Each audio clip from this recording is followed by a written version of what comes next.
கிறிஸ்துவுக்குள் அன்பான காலை கதை நிகழ்ச்சி நேயர்களே, மீண்டும் இந்த புதிய மாதத்திலும் உங்களோடு கூட இயேசு இனிதான நாமத்தில் இணைவதில் மிகுந்த மகிழ்ச்சி அடைகிறேன். இந்த காலை கதை நிகழ்ச்சியில தேவன் கிருபையா இருந்து இம்மட்டும் மாயங்களை நடத்தி வருவதற்காக நான் ஆண்டவரை துதிக்கிறேன், சோஸ்தரிக்கிறேன். இதற்காக முயற்சி செய்கிற குடும்பங்களை நிறைங்க தேவன் ஆசீர்வதிக்கவும் உங்களுடைய குடும்ப ஜபங்களில் அவர்களை நினைத்துக் கொள்ளுமாறு உங்களை அன்போடு கேட்டுக்கொள்கிறேன். அது மாத்திரல்ல, இந்த நாளிலும் கூட உங்களோடு கூட ஒரு விண்ணப்பத்தையும் வைக்க ஆசைப்படுகிறேன். உங்களால் முடிந்த அளவுக்கு இந்த செய்திகளையும் மற்றவர்களுக்கு என்ன செய்யுங்க, ஃபார்வர்ட் பண்ணுங்க. தேவனுடைய ஊழியத்தில் நீங்களும் பங்கு பெறுங்க. இந்த ஒரு செய்தி அவங்களுக்கு ஆசீர்வாதமாக இருக்கும். அவங்க இதுக்காக நேரம் செலவழிக்க தேவையில்லை. அவங்க ஒரு இடத்துல ஆன் பண்ணி வச்சுட்டு கேட்டுகிட்டே அவங்க வேலைகளை செய்யலாம். சில நேரம் அவங்க ட்ராவல் பண்ணும்போது அவங்க கேட்பாங்க. அதனால் நீங்கள் இது ஒரு 5 நிமிடம் எடுத்து என்ன செய்யுங்க, உங்களுடைய நண்பர்களுக்கு, உங்களுடைய உறவினர்களுக்கு, சத்தியம் தெரிந்திருந்தாலும் கூட அவங்களுக்கு அனுப்புங்க. அவங்களுக்கு சத்தியம் தெரியாத ஃப்ரெண்ட்ஸ் இருப்பாங்க. அவங்களுக்கு அவங்க என்ன செய்வாங்க, தேவனுடைய அன்பு என்ன செய்வாங்க, பரிமாறிக்கொள்வாங்க. நீங்கள் ஒரு பரிமாறிக்கொள்ளும் பொழுது ஆண்டவர் என்ன செய்வார், அதற்கான ஆசீர்வாதத்தை உங்களுக்கு தருவார். உங்களுக்கு ஆசீர்வாதம் வேணும்னு சொன்னால், அவரை நேசிக்கிறோம் அப்படின்னு சொன்னால், அவருடைய ஊழியத்தில் நம்ம என்ன செய்யணும், பங்கு பெறணும். அந்த வாய்ப்பை உங்களுக்கு தருவதற்காக இந்த காலை கதிரி நிகழ்ச்சியை இயக்குகிற அந்த இயக்குனருக்காக, அவருடைய குடும்பத்திற்காக, அவருடைய ஆரோக்கியத்திற்காக, அவருடைய மனைவி பிள்ளைகளுக்காக நீங்கள் என்ன செய்யுங்க, ஜெபம் செய்யுங்க.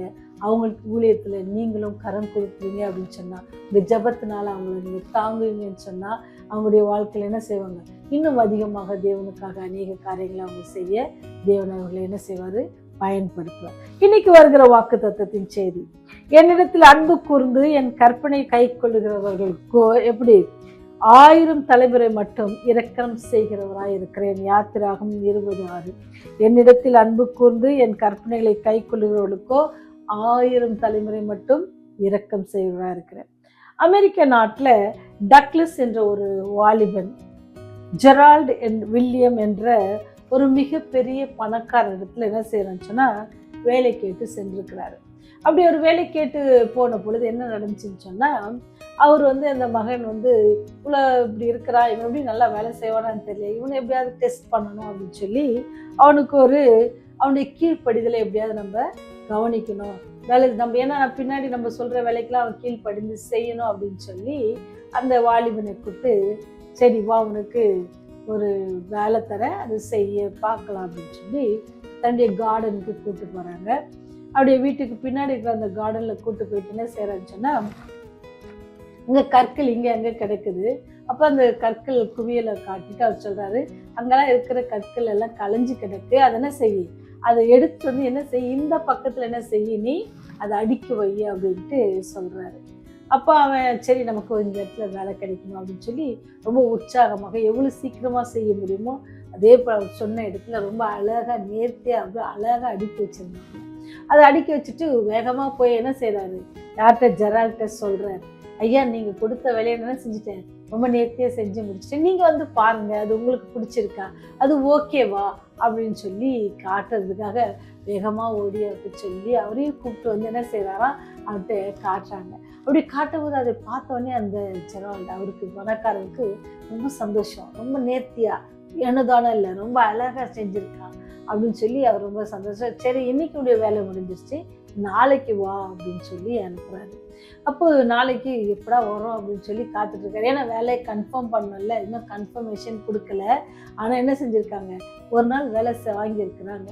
அப்போ நெக்ஸ்ட் டே வந்த பிறகு ஜெரால்டு என்ன பண்ணாருன்னா, திருப்பியும் அதே மாதிரி தோட்டத்துக்கு அழைத்து சென்று என்ன செய்கிறாருன்னு சொன்னால், இன்னைக்கு என்ன செய்கிறாரு, டக்ளஸ் கிட்ட இந்த கல்லெல்லாம் என்ன செய்யணும்னா, நேற்று அடுக்கி வச்சிருந்த சூப்பராக இருக்குது, இதை எடுத்து அந்த கார்னரில் நேற்று எடுத்தல அதுக்கு ஆப்போசிட்டில் இருக்குது பார்த்தியா, அந்த கார்னரில் என்ன செய்ய கொண்டு போய் அடுக்கு அப்படின்னு சொன்னாராம். சோர்ந்து போகலை டக்ளஸ், என்னடா இவர் நேற்று அங்கேருந்து களைஞ்சு கிடந்து நல்லா வச்சுருக்கோம், இதை எடுத்து மாற்ற சொல்கிறாரு அப்படின்னு நினைக்காம டக்ளஸ் ஓகே அப்படின்னு சொல்லிட்டு என்ன செய்கிறான்னு சொன்னால், திருப்பி அவர் சொன்ன இடத்துல ரொம்ப அழகாக நேற்றை காட்டிலும் கொஞ்சம் மணி ஏர்லியாகவே என்ன செய்கிறாரு, மணித்துளிகள் ஏர்லியாகவே முடிக்கிறாரு.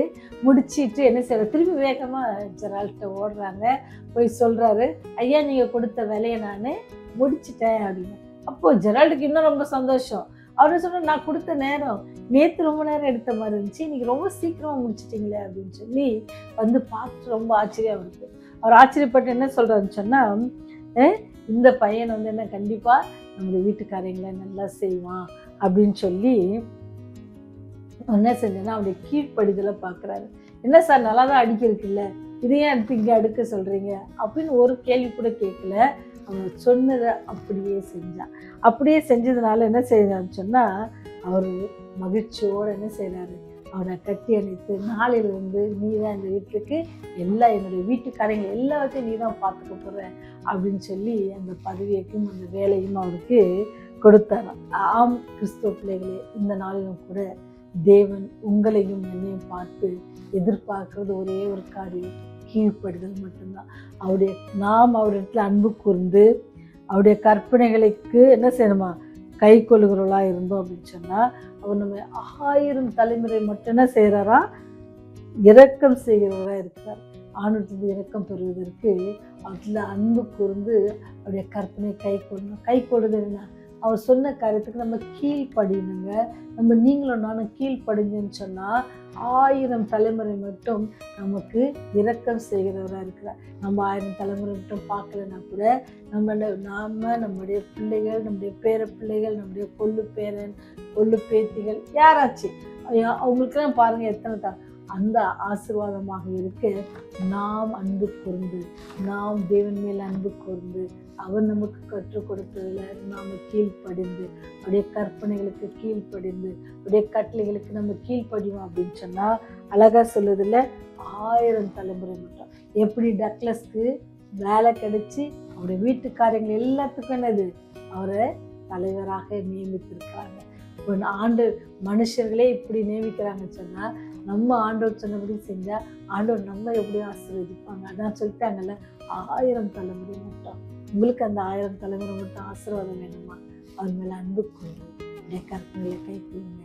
தேவன் உங்களை ஆசீர்வதிப்பார். இந்த மாதம் முழுவதும் ஆண்டவர்கள் நம்ம அன்பு கூறுவோம். நம்ம அன்பு கூர்ந்தாவே என்னது, அவருக்கு மேலே அவர் சொல்லுற காரியங்களுக்கு நம்ம கீழ்ப்படிவோம். நம்முடைய அன்பு எவ்வளோ பெருகுகிறதோ அவ்வளோ அதிகமாக நம்ம அவருக்கு கீழ்ப்படிவோம். அவர் கீழ்ப்படிவோம்னு சொன்னால் ஆசீர்வாதம் நமக்கு பின்பதாக வந்து கொண்டே இருக்கும். தேவன் நம்மை ஆசீர்வதிப்பாக. ஜெபம் செய்வோம். இரக்கமுள்ள ஆண்டவரே, நாங்கள் எப்பொழுதும் உமக்கு கீழ்ப்படிந்தவர்களாக இருக்க கிருபை செய்யுங்க. உண்மையில அன்பு கூறுவர்களாக கிருபை செய்யுங்க ஆண்டவரே. உண்மையான அன்பு கூறத்தக்கதாகவும் உண்மையான அன்பில் நாங்கள் நிலைத்திருக்கத்தக்கதாகவும் எங்களுக்கு உதவி செய்யுங்க. உங்கள் அன்பை விட்டு நாங்கள் பிரிந்து போகாதபடிக்கு எந்த சூழ்நிலையிலும் என்ன வந்தாலும் ஆண்டவரே, உங்களுடைய அன்பை விட்டு என்னை பிரிக்க யார் என்று கேட்பது போல நாங்கள் உங்களுடைய அன்பை பற்றிக்கொள்ள எங்களுக்கு கருவை பாராட்டுங்க சாமி. உங்களுடைய அன்பில் நிலைத்திருந்து உங்களுடைய ராஜ்யம் வரும்போது இவரே எங்கள் ராஜா, இவரே எங்கள் ராஜா, இவருக்காக காத்திருந்தோம், இவர்கள் அன்பில் களிக்குறோம் என்று சொல்லி இந்த நித்திய ராஜ்யத்தில் நாங்கள் உம்மோடு கூட நித்தியமாக வாழுகிற பெரிய ஸ்லாக்கியத்தை பாவிகளாக எங்களுக்கு என்னுடைய பாவங்களை மன்னித்து நீர் கிருபை பாராட்ட வேண்டுமா, இயேசு வழியாய் ஜெபிக்கிறோம் ஜீவனுள்ள நல்ல தகப்பனே, ஆமென்.